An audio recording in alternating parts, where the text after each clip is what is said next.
Hi, Bill here with another Asset Protection Group Finance in 5. This one is a breaking news, an urgent update, if you will. And we give you these updates to share with friends. The main reason is just to try to create some calm because there's so much anxiety with maybe what you're seeing in the news. So what's the big breaking news? The sky is falling situation is what we talked about a few weeks ago in our last Finance in 5 regular monthly episode. But we're coming up. This is going to be Memorial Day weekend. I want you to be able to relax and enjoy the family. And so let's just talk about this. So maybe with everything you're going to see in the news, we can take some of that anxiety off the table for you. So this is what we're talking about, the debt clock. And this thing has always existed. And as we talked about a few weeks ago, the history of it, we got to about $1 trillion in 1982. And every year, no matter if we have a Republican or a Democratic president in office, it increases. So this is just part of life of living in the United States.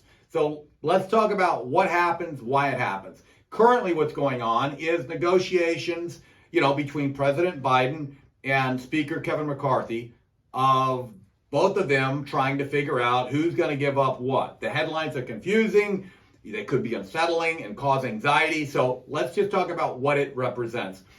The debt represents what we're able to use to meet our obligations as a country. It was established in 1917. It requires Congress to approve any increases. And let me just say this. I'm going to say it a few times. This is not our first rodeo with this. This has happened actually 78 times since 1960. Unfortunately, like a lot of things as of late, this has become a political chip or whatever you want to call it. So, back in 2011, we had a major adjustment, and that was the first time when Standard & Poor's downgraded our bonds for the first time in our country's history. And that's because we owed too much money. We weren't paying it back. Well, we've got even more debt than then. So, the Republicans are wanting some type of cuts for future spending. The Democrats are saying, no, we don't want cuts, but we want you to approve a higher debt limit. And again, this happens no matter who's in charge of the country, and it always has. Unfortunately, they're probably going to draw this down to the last minute, like they do a lot of them, create a lot of drama and a lot of anxiety. But we want to make sure that you understand there's going to be things that are going to happen in the market, but not just because of this. The reality of it is, your finances aren't going to get fixed in the White House. They've got to get fixed in your house. You've got to have a plan that no matter who's in charge, what's going on, what the conditions are, that you're going to be okay. So let's look at some true facts and figures. There's been over 84 market corrections. That's when the market goes down since World War II. And that's quite a while. That's been about 76 years. So, that's a lot of corrections. The average is about 14% a year, intra-year, when it does go down. But the average bull market, that's when the market goes up. That's over 8 years long normally. And when the market goes down, that's just a little over a year. So this is part of what we call the roller coaster effect, if you will. You're going to have that for different reasons at different times. I do want to point out this last one, though.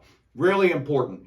There was a study that was done that said consumers have, on average, almost 3 times the amount of wealth when they're working with an advisor for what is called behavioral control. And what that means is that they're walking with you or holding your hand or giving you guidance, whatever you want to call it, so that when these crazy times come, you don't make emotional decisions at the wrong time. Warren Buffett said the number one way you can be a better investor is not to get emotional about it. Here's the sad part. In a study that I saw a few weeks ago, it came out that 64% of financial planning clients are reporting that they feel like they have no one to talk to about their money, including their financial advisor. And we're hoping that's not the situation. If you're one of our clients, we know that often people will call and myself or Wyatt will be busy with other clients. All that means is you need to just set up a time for a phone call. So let me put this out there.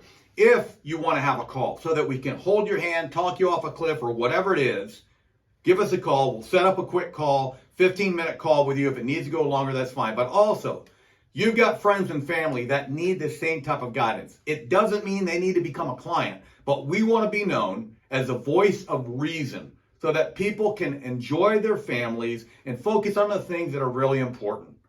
Remember, this is Memorial Day weekend. Remember those that have sacrificed everything for this country to give us these freedoms. Have a great rest of your week.